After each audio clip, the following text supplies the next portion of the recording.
এই কাসন পুড়িয়ে নেব বা হালকা ভেজে নেব। পোড়ানো মনেই হালকা ভেজে নিয়ে যখন পটপট করবে তখন নামিয়ে নেব। তারপরে এটাকে গুঁড়ো করে মাছ দিয়ে রান্না করব। মাছটা ব্রাউন ব্রাউন করে ভাজা হয়ে গেছে, নামিয়ে নেব। কাসনটাকে গুঁড়িয়ে নেব, পাউডার করে নেব।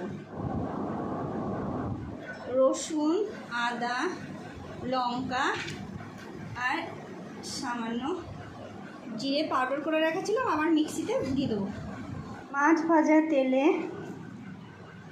জিরে, তেজপাতা আর কাঁচা লঙ্কার ফোড়ন দিয়ে বাটা মশলাটা দিয়ে দেবো। বাটা মশলাটা দিয়ে দিলাম আর নুন আর হলুদ দিয়ে মশলাটা কষে নেব। পরিমাণ মতো হলুদ, লবণ এটা দিয়ে ভালো করে মশলাটাকে কষে নেব। মশলা থেকে তেল বেরিয়ে এসছে, মশলাটা কষা হয়ে গেছে। এবার জল দিয়ে দেবো।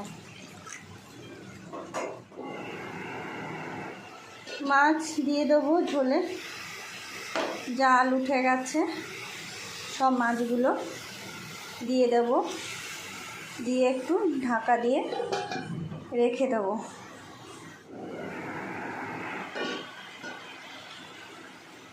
এবার ওই কাসন পুড়িয়ে পাউডার বানিয়ে নিয়েছিলাম ওটা দিয়ে দেবো।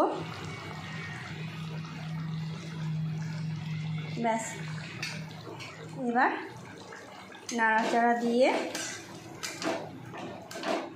একটু সর্ষের তেল দিয়ে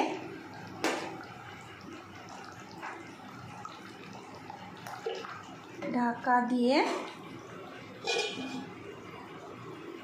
5 মিনিট রেখে নামিয়ে নেব। হয়ে গেছে রেসিপিটা, খুব সুন্দর হয়েছে, গন্ধ দারুণ বেরিয়েছে, কাসন পোড়া গন্ধ।